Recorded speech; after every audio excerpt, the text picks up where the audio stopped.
इस कार्यक्रम के पुण्यार्जक हैं स्वर्गीय श्री उत्तम चंद्र जैन जी। नौगांव वालों की पावन स्मृति में धर्मपत्नी श्रीमती नथी बाई जी जैन विंध्या इंजी रेवा की ओर से पुत्र एवं पुत्र वधू श्री त्रिलोक चंद्र जैन, श्रीमती रानी जी, पुत्री एवं दामाद श्रीमती श्वेता जैन, श्री प्रसन्नजीत जी, पुत्री अपूर्वा, पुत्र एवं पुत्र वधू श्री संजीव जैन, श्रीमती ज्योति जैन, पौत्र एवं पौत्री सूर्यांश, अदिति, पुत्र एवं पुत्र वधू श्री राजीव, श्रीमती साधना जैन, पौत्र एवं पौत्री देवांश जैन, प्रभावना जैन, पुत्र एवं पुत्र वधू श्री प्रदीप कुमार, श्रीमती रीना जैन जी, पौत्री कुमारी प्रिया जैन, पुत्री एवं दामाद श्रीमती ममता जी, श्री अतुल जैन जी, नातिन एवं नाती Menka Jain, Pari Jain, Hardik Jain. Firm Vindhya engineering service Rewa, branch of Vindhya engineering को सतना, विंध्या इंजीनियरिंग सर्विस इंदौर।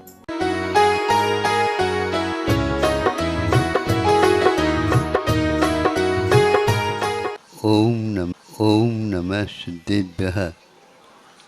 अहिंसा परमो धर्म की। आचार्य गुरुवर श्री कुंद कुंद भगवान की। आचार्य गुरुवर श्री ज्ञान सागर मुनि महाराज की। संत शिरोमणि आचार्य गुरुवर विद्यासागर जी महाराज की।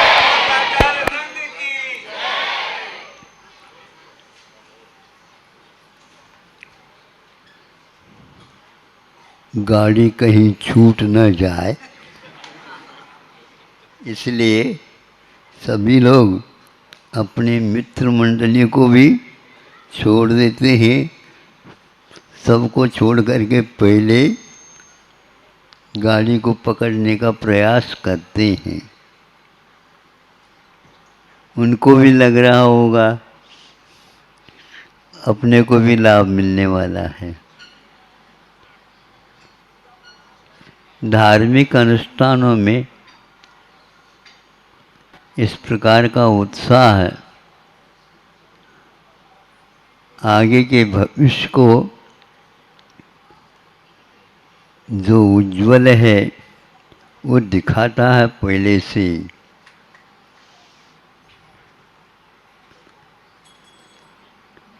गाड़ी छूटने से पहले जो गाड़ी का एक प्रकार से सर्वे सर्वा संरक्षक के रूप में माना जाता है, गार्ड जिसको आप लोग बोलते हैं,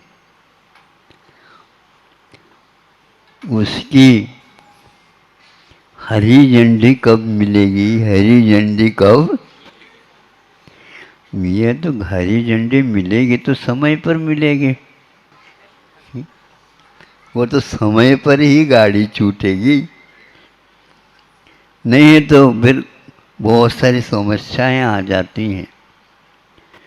पहले से ही आप घोषणा करने लग जाओगे, भैया हमारा नंबर, हमारा क्रम आता है क्या नहीं, क्या पता। हमारी ओर देखते हैं तो हमारा क्या इसमें। पहले से थोड़े से समय और बचाने का प्रयास किया है, लेकिन वह आपको देखने के लिए ही मात्र मिलेगा। ये सारे आगम के माध्यम से हम जब पढ़ते हैं, हमारा पढ़ना भी स्वप्न में ही जैसा हो रहा हो ऐसा लगता है। साक्षात जब देखेंगे उस समय में भी यही कहेंगे कि स्वप्न तो नहीं है, बिल्कुल वह बहुत दूर से आया हुआ स्वप्न है। तो कई बार उसको देखने का प्रयास किया। केवल ज्ञान के माध्यम से केवली भी देखते हैं अपने आप को, और उनकी जो साधना पहले हुई है उसको भी वह अपने ज्ञान का विषय बनाते होंगे। यही एकमात्र मोक्ष मार्ग है। इसके ऊपर जब तक नहीं चलेंगे तब तक किसी को भी वह अवसर प्राप्त नहीं होगा। एक बार प्राप्त करना होता है, और जो दुनिया के कार्य हैं बार बार प्राप्त करने की कोशिश की जाती है। किंतु कैवल्य की उपलब्धि, मोक्ष की प्राप्ति एक बार प्राप्त करना है। इसमें होड़ लगाने की कोई आवश्यकता ही नहीं, स्पर्धा करने की कोई आवश्यकता नहीं। साधना जो व्यक्ति करता रहता है कर्तव्य मान करके, वह व्यक्ति इसको प्राप्त करता है। इस प्राप्ति में हम लोग इस अवसर का लाभ जो मिला है इसको खोना नहीं चाहिए। बाकी कुछ भी हो, कई लोग सोचते हैं इतनी कुव्वत नहीं लगती है, आ जाएगी बाद में, कुव्वत आती रहेगी।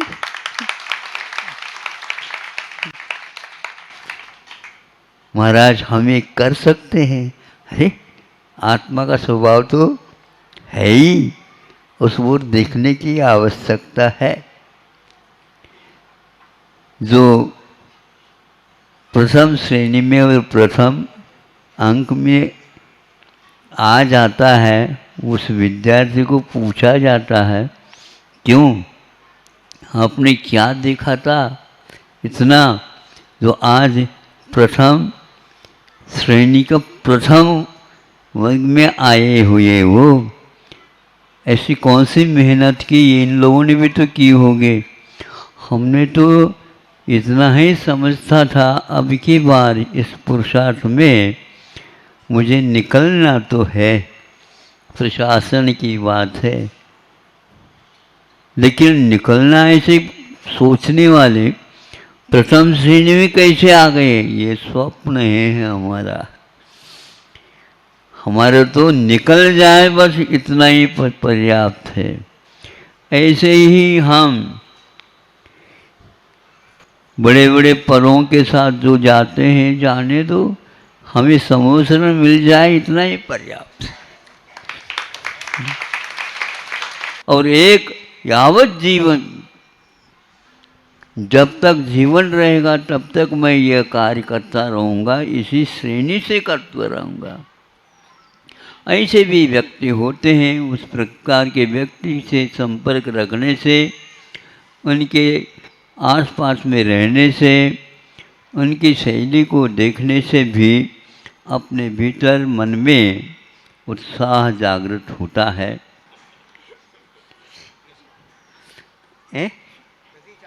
हाँ, तो जो हुए हैं उसका रूप किया है। गर्मी के समय पर इन लोगों ने कहा कि भैया अभी मत आओ, क्योंकि यहाँ पर बहुत गर्मी पड़ रही है, कुछ भी पढ़ने दो, किंतु वहाँ पर हम आएंगे, चंद्रगिरी की जो हवा ठंडी मिल जाए तो ले लेंगे।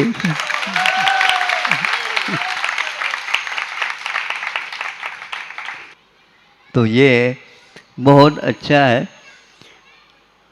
समय खिसकता खिसकता जा रहा है और वह निश्चित समय सामने आ रहा है।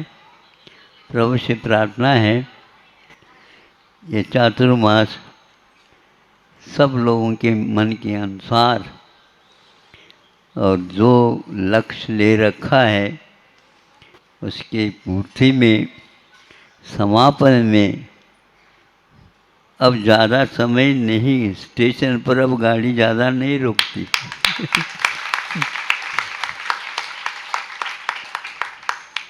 और ये बहुत अच्छा है, सब लोग उत्साह के साथ। पहले ही हमें कलशा लेना है, इसलिए पहले ही 2-3 दिन पहले आए। ऐसे भी व्यक्ति हैं किसी को बताते नहीं और एकदम खड़े हो जाते हैं। रहता ही ऐसा ही, उत्साह ऐसा ही होता है। उत्साहित करने से भी बहुत कुछ काम होता है, बनता है। ऐसे ही आप लोग अच्छे कार्यों में स्वयं उत्साहित होकर के औरों को भी उत्साहित करते रहो, इतना ही पर्याप्त है। अहिंसा परमो धर्म की। ओम नमः शुद्धेभ्यः। ओम नमः शुद्धेभ्यः। ओम नमस्तेभ्यः। अहिंसा परमो धर्म की। आचार्य गुरुवर श्री कुंद कुंद भगवान की। आचार्य गुरुवर श्री ज्ञान सागर मुनि महाराज की। संत श्रोणी आचार्य गुरु श्री विद्यासागर जी महामुनि राज की। आचार्य संघ की।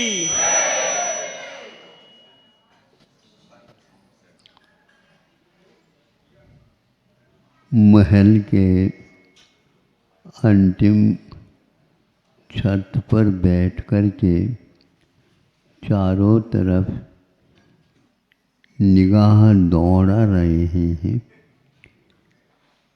और एक से एक रंग बिरंगे बादलों के टुकड़ियाँ यत्र तत्र विचरण कर रही हैं। उनमें से एक टुकड़ी ऐसी मन को आह्लादित करने वाली थी। मनोरम दृश्य को देख करके जो निहार रहा था वह सोचता इसका ज्यों का त्यों चित्र निकाल दिया जाए, राजकुमार आदि आदि के लिए ये काम में आ जाएगा। और मसी यानी शाही और कूंची दोनों को डूब करके कागज के ऊपर उसको जिस आकृति के रूप में थी और उसमें जो रंग भरा हुआ था उसको भरने का प्रयास करता, शाही में डुबो करके वहीं पर वह ले जाता। देखता है तो बादल की वह टुकड़ी रंग बिरंगी गायब हो गई है।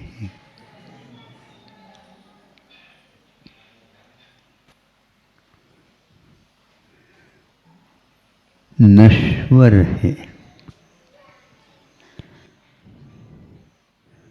कोई भी अविनश्वर यहाँ नहीं, सब नश्वर है, सब अनित्य है। जब यह भाव उमड़ा भीतर, उस छत के ऊपर से नीचे आ गए और सीधे जंगल के रास्ते पर हो गए।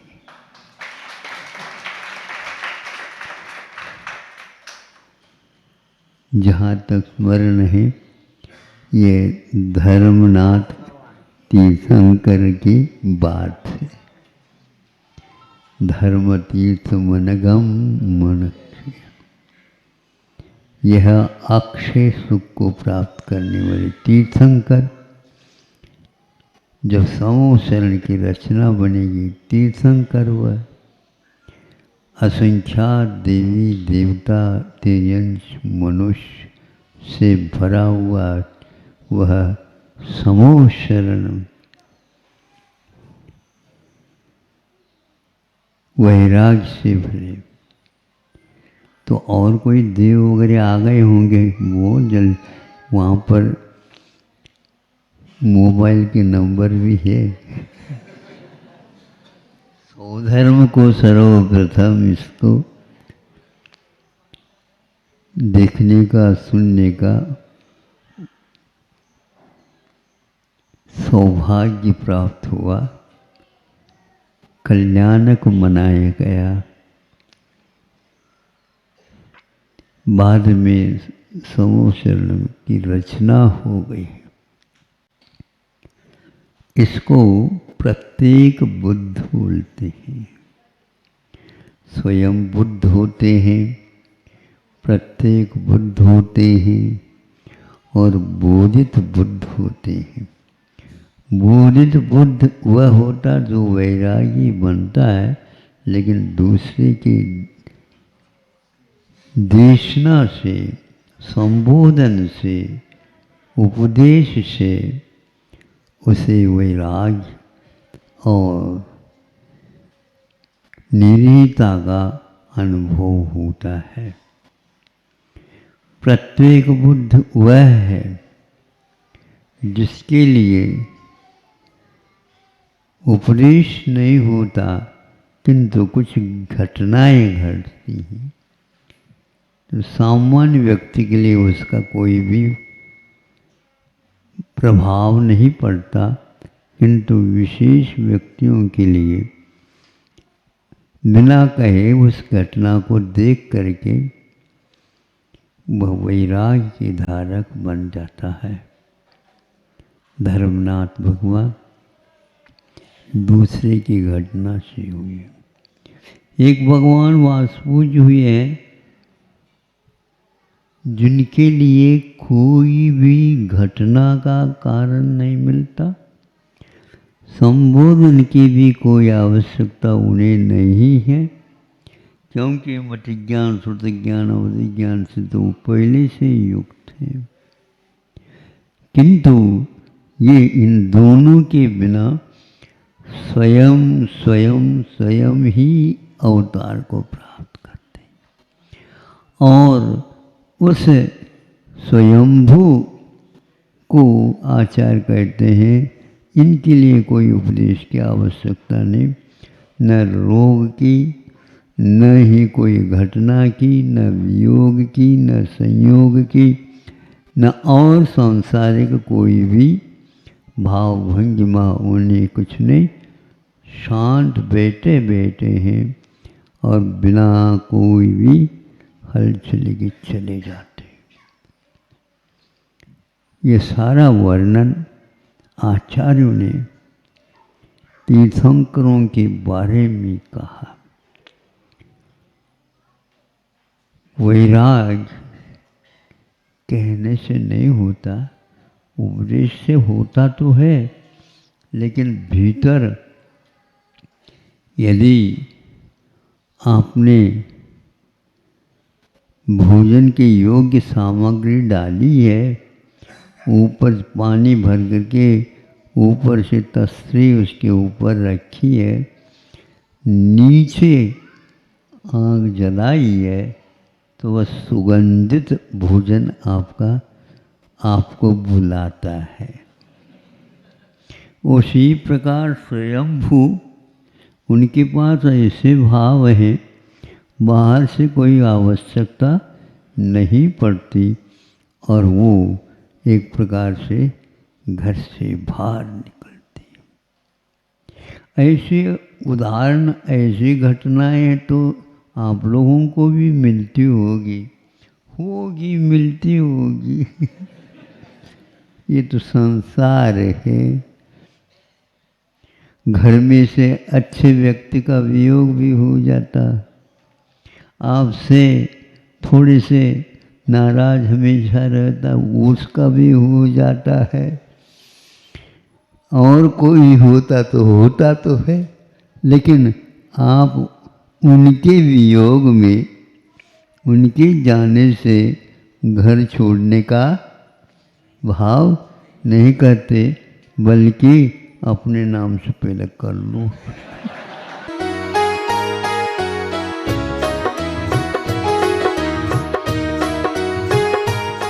ओम नमः। इस कार्यक्रम के पुण्यार्जक थे स्वर्गीय श्री उत्तम चंद्र जैन जी। नौगांव वालों की पावन स्मृति में धर्मपत्नी श्रीमती नत्थी बाई जी जैन, विंध्या एनजी रेवा की ओर से पुत्र एवं पुत्र वधू श्री त्रिलोक चंद्र जैन, श्रीमती रानी जी, पुत्री एवं दामाद श्रीमती श्वेता जैन, श्री प्रसन्नजीत जी, पुत्री अपूर्वा, पुत्र एवं पुत्र वधू श्री संजीव जैन, श्रीमती ज्योति जैन, पौत्र एवं पौत्री सूर्यांश, अदिति, पुत्र एवं पुत्र वधू श्री राजीव, श्रीमती साधना जैन, पौत्र एवं पौत्री देवांश जैन, प्रभावना जैन, पुत्र एवं पुत्र वधू श्री प्रदीप कुमार, श्रीमती रीना जैन जी, पौत्री कुमारी प्रिया जैन, पुत्री एवं दामाद श्रीमती ममता जी, श्री अतुल जैन जी, नातिन एवं नाती मेनका जैन, परी जैन, हार्दिक जैन।